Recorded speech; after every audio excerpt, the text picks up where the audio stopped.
Well,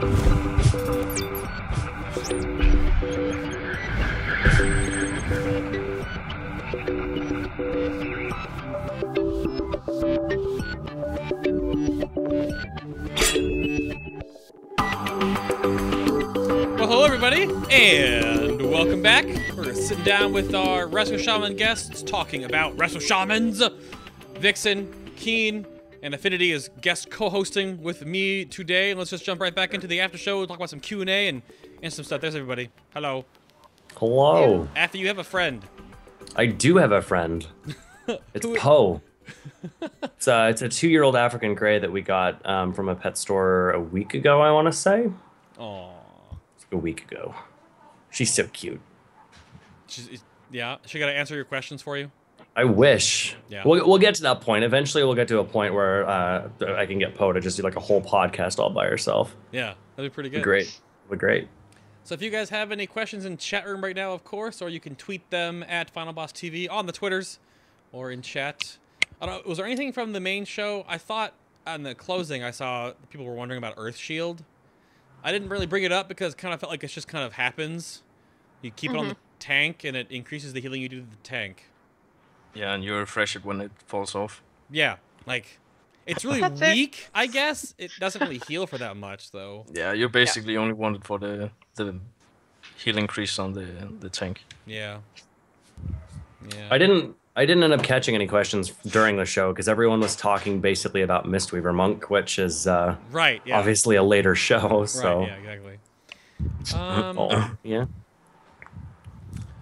Let's see. Oh, well, I think Liva Mortis wants to know about you guys' opinion on the Riptide glyph. So, Glyph of Riptide? Anyone? Either of you? Vixsin? What do you think? I actually like using Glyph of Riptide. I think I had started off the expansion thinking I wasn't going to have the mana to support that type of playstyle, or at least support that mana expenditure that came with using Riptide quite frequently. But it turns out that the Riptide reduction in cost was fairly good. So I play with it as a default now. That just helped. That it suits my playstyle, I think, at least a little bit, and it works really well with High Tide in helping ensure that you get a full 6 bounces every time. It's true. I mean, we talked about this a lot during the main show, that like High Tide is the base choice right now, so Riptide does work with it. It's fine. Keehn, do you use it? Do you like it? No, I actually can't stand it. Oh. I haven't used it at all this expansion. No, at all? I used it a couple times during mob, and then I don't like it. I will say the one time where it was an absolute boon for me was our Imperator Phase 2 strat, which I keep bringing up. We moved so frequently that it was really, really challenging to get in any stationary casts aside from a chain heal and a healing rain. That because we were moving so frequently, we were fighting the Force Novas that were coming out. I played it like a druid and just used Glyph of Riptide, just completely and blanketed everybody in Riptides. Okay. Let's see. We talked about Echo of the Elements a lot during the main show, Northern Man. I don't want to like drill in the same questions because we only have so much time. And let's see.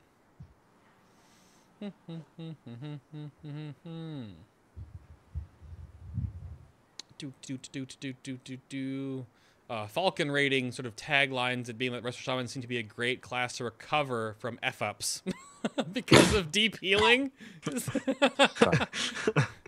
Is that your niche or your niche? We definitely help on healing the group back up, especially if you have Dragon Spore. Now that we have gear to survive decay going through, yeah, that's true. You just pop down Healing Tide and you top the group off in a couple of ticks. Oh, don't even suggest it. Don't even suggest letting mechanics go off, because our DPS will hear you, and now we will be forced to heal through mechanics. Crap! You've ruined it. You're going to get an angry DM from me next week where the DPS has presented us with a list of mechanics we can now heal through. Right, yeah. You can heal through it. It's only every 8 seconds or so for almost all of our damage. Just heal through it. It's all right. It's okay. Oh, God. Well, we didn't bring up on the show right now that the PTR testing for Blackrock Foundry is open right now for some of the bosses, which is a good and bad thing to have them test again. It was... we went in last night. It was not. They were testable. There were some issues. There was also a lack of damage. So it was. Yeah, Wait, I don't. These bosses weren't doing damage, or what? What happened? It was Oh, I forget the name. The ones that sound like Arnold. Franz. Hans and Franz were doing almost no damage the entire encounter. So the graphic bug on that was fun too. That was nice. In and out of the paint, MS Paint. Oh yeah. And look, as a screenshot that came out, it looked like it was posterized. Yeah, that effect. And let's see, anything you can find. This is your job. After we both look at chat room for after show. Yeah, I know. Actually, Keehn brought up a good point yesterday when we were doing some of the pre-show discussion about the use of Spiritwalker's focus for a couple fights, and someone had brought up glyphs, and so maybe Keehn could elaborate on that. Yeah, I mean, I glyph it for Butcher to get the movement of the charges, because it's nice to get some healing out when you're basically flying in the air, and you can cast Elemental Blast as well. So, I mean, use the extra time you have to heal the group back up, or use your utility spells like Elemental Blast. Do you use Spiritwalker's focus on only Butcher, or do you use it on Mar'gok too? Do you glyph a different type of Spiritwalker? Because there's 3 that you can glyph for it. I didn't know if you alternate around. What do you... It's only the focus one I would use, but it's limited use, in my opinion. Okay, I'm looking through I'm trying to figure out why I can't see the other ones. I don't know why it's not working. Oh, because of the, oh, that's right. It locks you out of ones you can't use at the same time. Yeah. That's right, yeah, because there's focus, and then there's also going to be, oh my goodness, terrible. Grace and Aegis. Right. Mm-hmm. They don't show up on WoWDB unless you reset it. Reset the glyphs to show them. Ah, yeah. Spiritwalker's Grace, which increases the duration by 5. Yep. And then you've also got Aegis. Spiritwalker's Aegis that make you interrupt immune for 5 seconds. Right, yeah. That's very PvP focused, I guess. But there are some instances where this could be useful. I mean, there's no twins. Twins also have an interrupt. Yeah, but you could use twins. Yeah. It's easy to work around it. I mean, if you just target the boss and see when he starts casting the interrupt, you wouldn't have any problem stop casting right before he casts it and just keep casting afterwards. Yeah, it's not that difficult to avoid. But I thought that was a really good suggestion for focus on Butcher to get in that additional, because that knockback is a good chunk of time where you're not doing anything, where you're generally knocked out of range of people, and it's great to be able to use it for handling a lot of those little cooldowns that we have to manage. So I thought that was an excellent idea. Yeah. Northern Man, we also brought up the new AG, and I think Keehn summed it up pretty well by saying, what did you say about the new AG, Keehn? What was it again? I didn't think it would be powerful enough to outperform the others, and then because rushing streams is a nice heal to have on the move, so that you don't, and guidance you have to stand still and really push out a lot of healing in order to make it work. Yeah. Yeah, it doesn't look like it. I mean, it's an option for me. For enhancement, I definitely will look at maybe taking it again, because right now I take rushing streams, and it's like, yeah, okay, I guess. I think it's a buff for Elemental as well, because as it is right now, you don't heal from the Earthquake damage, but with this change, you will. And Earthquake does a considerable amount of damage right now. Right. So, There was another question. I really don't know so much about this one from my perspective, from what I've looked at. But have you guys looked at the new alchemy trinket that's being introduced in 6.1? Do either one of you think you would potentially be crafting it to use it, or probably not? I was erring more on the side of probably not. I don't think it's that valuable. I mean, you'll probably want 2 region trinkets from the get-go just because it's a progress instance, so you want the extra mana. Right. Yeah, I mean, right now, aren't the 2 best trinkets is going to be the, I mean, Ever-Burning Candle for, like, almost ever. For sure. So, and then 3/3 Hourglass is pretty good. Is Hourglass being replaced in Highmaul yet, or only Blackrock Foundry? It did for me. I don't know if it was the same for you guys on the regen side of things. But mostly those 2 trinkets are pretty good until Blackrock, right? Yeah. Absolutely. I mean, you have. There's like 1 or 2 Highmaul that might be okay. Right. Depending on your spirit needs, you might swap it out for more throughput. But I just, like Keehn said, I don't think you're going to be moving away from regen trinkets. Right. Certainly, EBC is bar none. Yeah. The best. Oh, you posted the full spectrum Holy Paladin. Okay, cool. Good. Delta Web's asked this question a couple times. I just don't know if it means anything. Is there a point in Mythic raiding where Resto Shamans find themselves DPSing between healing? Technically, all healers can do that with the new change coming in 6.1, but really they also don't have time.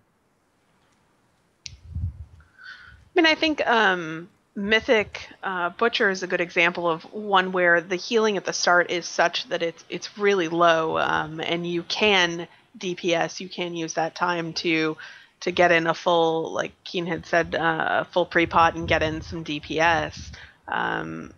It's really, you're doing that also with Elemental Blast. If you choose Elemental Blast, you're essentially weaving in DPS throughout an entire encounter. But the damage that we've put out is such that I really haven't seen a need to try to force it in there and force in every single cast I possibly could. Yeah. And that sort of couples on to emergency combinations question too. As a healer, are we just like a DPS in regard that we should always be casting? I mean, the meta they wanted was that you feel like you're DPSing health bars, like the DPS or DPSing boss bars. Like, but right now you're almost back to full health or dead. There's not a lot of in between time. There's a little bit depending on the fight, but I mean, it depends on your mana right. and what it can support. I remember when they had removed the healing wave, the affordable healing wave, and replaced it now with the greater healing wave, which is now called healing wave thing. That I had thought, well, we won't really get to that point where we can use healing wave as filler again. But I feel like we're pretty close to that. So you could presumably take an ABC approach and always be casting something. But I think the underlying design was that you actually choose your heals appropriately, and if it makes sense to not cast, you don't cast, and you let that hot heal someone up, or you let that healing stream totem tick, or you let that healing rain tick, and that's fine to cast a healing rain and wait, if that makes sense, and that's the time when you use DPS filler. Yep. Yeah.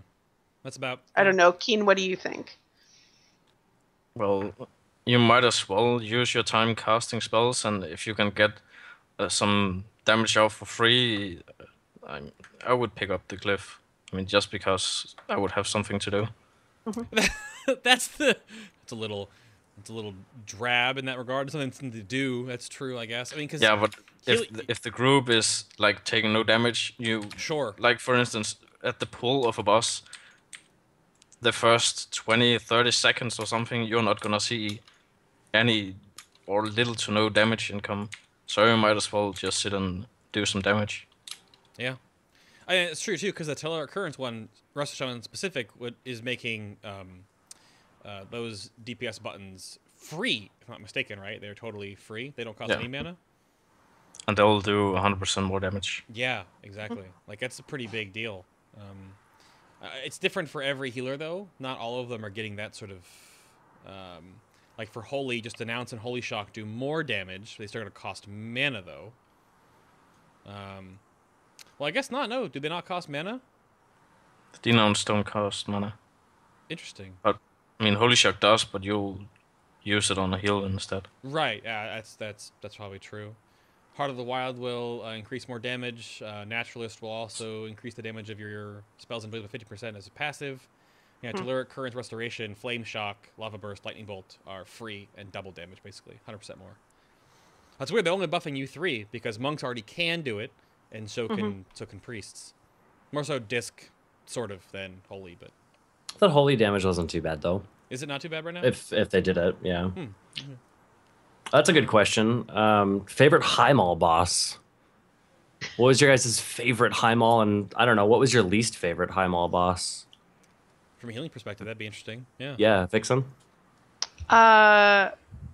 My least favorite, probably Tectus. I'd say Tectus by a mile was probably my least favorite, simply because 3 healing any encounter as a progression fight in your first tier is ridiculous. Right.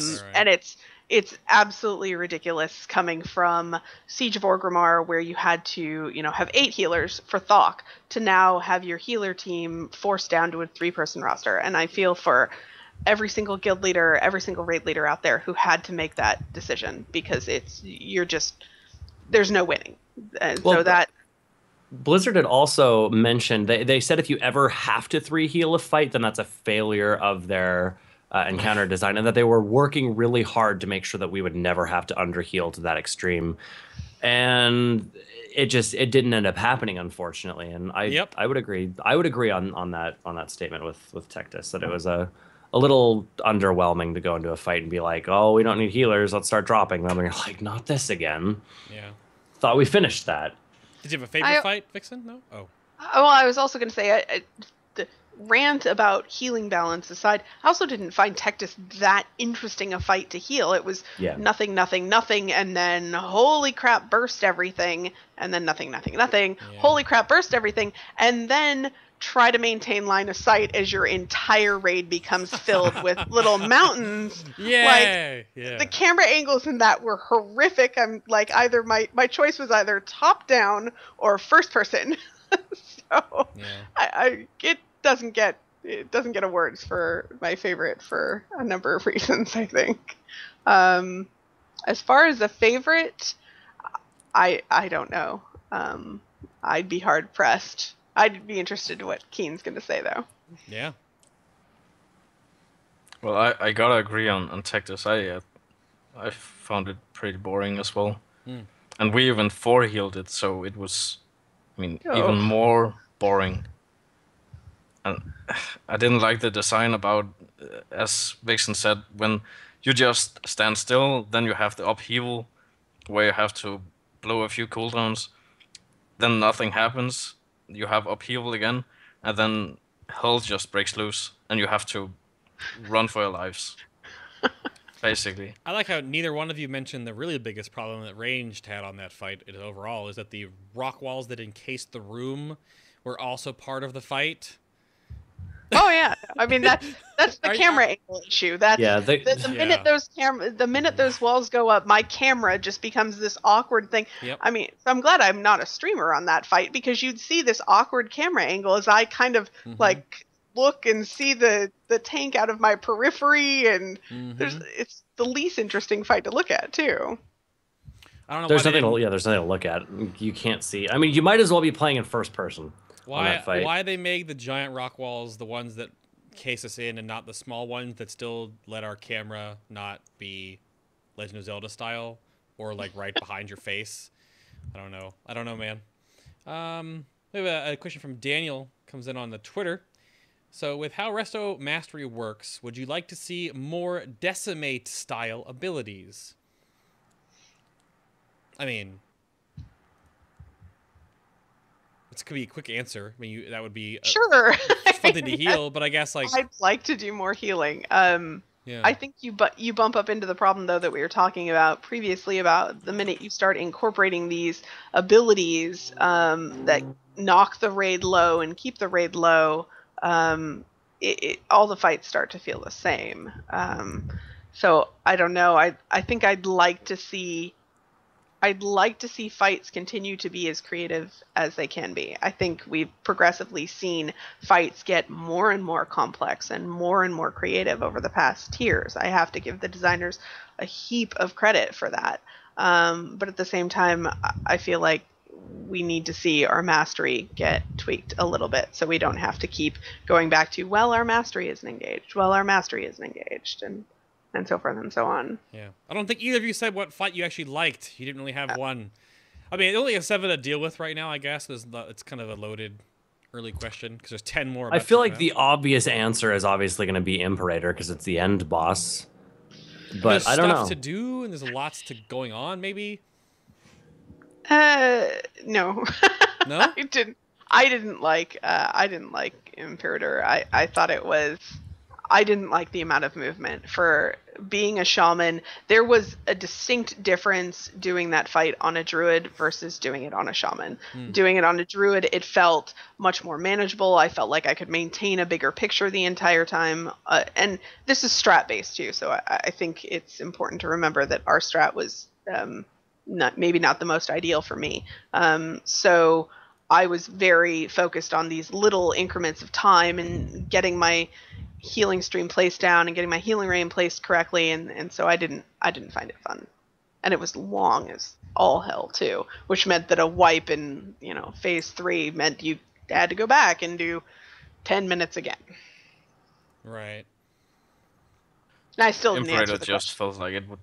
It's just the same mechanics going on throughout the entire boss, or until you hit Cho'Gall, of course, but you just sit and spot heal and keep healing rain down. It's not very fun, I think. I feel like the intent of the fight was to try and make it seem like there was a lot of crap going on all the time. So it was supposed to be like this huge... I'm just going to use the word because I haven't swore it all. So it's a huge clusterfuck of a fight the whole way through. Right. And that's basically, I feel like that was kind of the direction they were going with it. But it was kind of like after you're like 75 to 100 pulls into it, it kind of loses that like what the hell is going on element that was involved into, okay, it's just a lot of mechanics. And while I preferred this fight over to, say, Shaw, which was like a 30-minute enrage with like basically 4 boss mechanics, it still seemed like they could have done a little bit more with it that wasn't just like more stuff constantly. I will say, though, the one thing that was very positive to me about Imperator was watching the progress through the perspective of conserving healer mana. And to me, that was actually a really interesting thing, is to watch how our refinement of the fight was about how we could conserve more and more healer mana progressively throughout the encounter. So I remember the first time we stepped in there and, our first 20 pulls, we were all by the first transition. We were healing everything. And like, we thought, I remember looking at it and thinking, holy balls, like, there's no way I can do this fight for 15 minutes. But every time we got a little bit farther, it was about, okay, healers are now at 60% mana getting into that first transition. Now we're at 80% mana. Now we're at 100% mana. This is looking pretty good. So I will say that was actually very impressive to watch, is how the raid worked to conserve healer mana, and how healer mana was a raid resource as opposed to a personal resource. Yeah, it's weird. Every guild progresses on different fights differently, of course, based on what you excel at or what you're weak at. Like, we're 180 plus pulls right now, but like nothing happens for 3 phases. It's like we're literally working on the last 10% of the fight right now. Like, healers have fine mana, no one takes damage, the adds barely get off any casts, like nothing happens for the first 9 to 10 minutes. And then you just die. And then we just die, exactly. Yeah. Yeah. That's how the fight works. I mean, we're on the 3rd of 5 to 6 of the echoed knockback in the 3rd phase. So yeah, that's the only time that anything happens. And that arguably is like what Affinity said, that the fight should have felt like the whole way through. But again, once you get... Not a lot happens on that fight. If you've ever watched me streaming it, I'm just like, this is kind of okay. Yep. I'm going to move over here a little bit. dodge a trap, have hunters deal with the mechanic. The most interesting part of the fight right now is actually sidestep clipping through the knockback and not getting knocked back.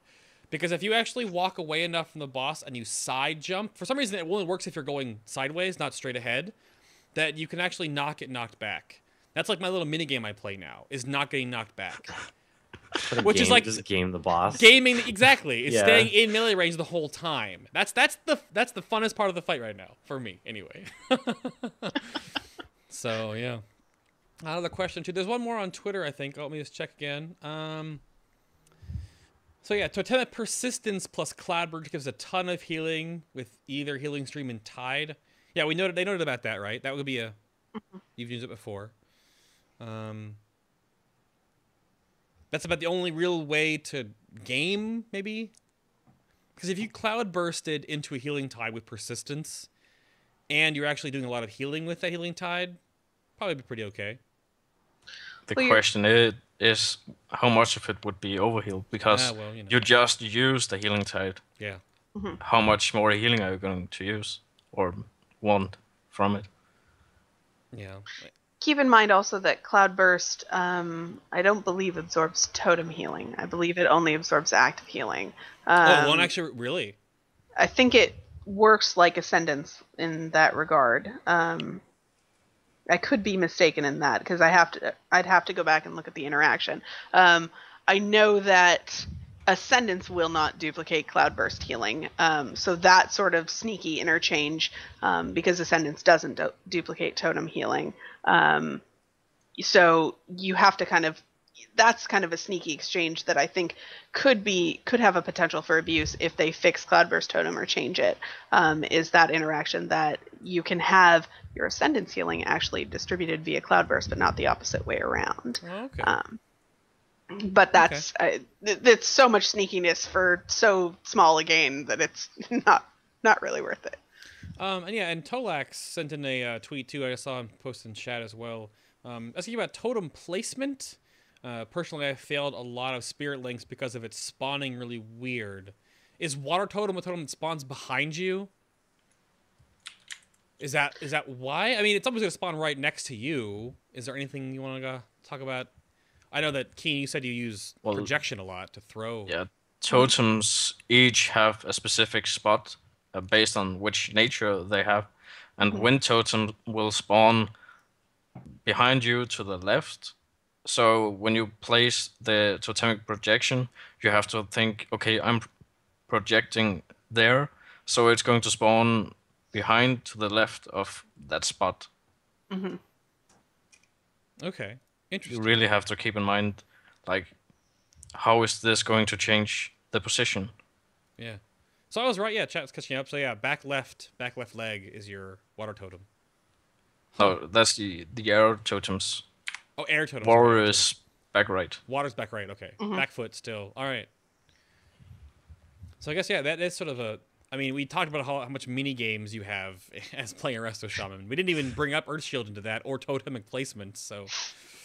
Yeah. Fun side story is I remember when I was in Premo for a brief moment before they died. It's like I'm a new trial. I think I'm on like day 2, and they say, okay, we've got some downtime here. Okay, we're gonna play this game. Vixsin, you have to drop all of your totems in the same place. So it's up to you to remember which totem goes where and then drop them all on top of each other. Is that because of the chain lightning?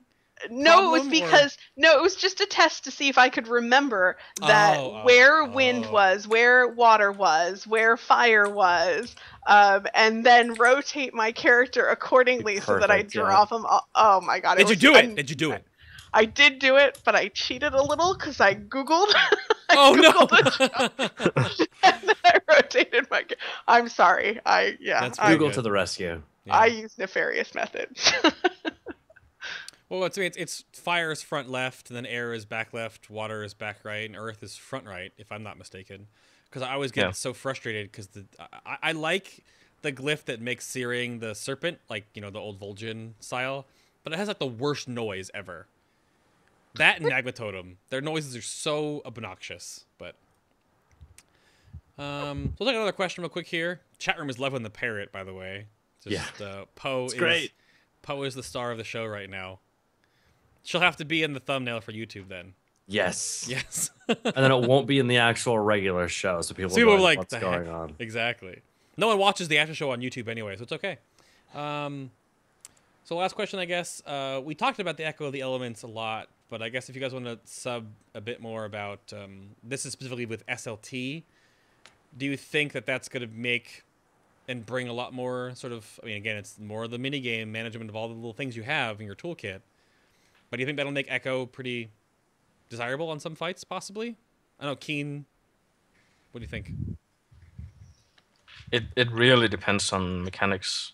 Yeah. I mean, if you can use it to chase some mechanics, like on Imperator, when you kill the ads spawning in the intermission phase that explodes for Arcane, you just stack up and mass AoE them, and the entire group is stacked in Spirit Link, and you just heal it up with Spirit Link.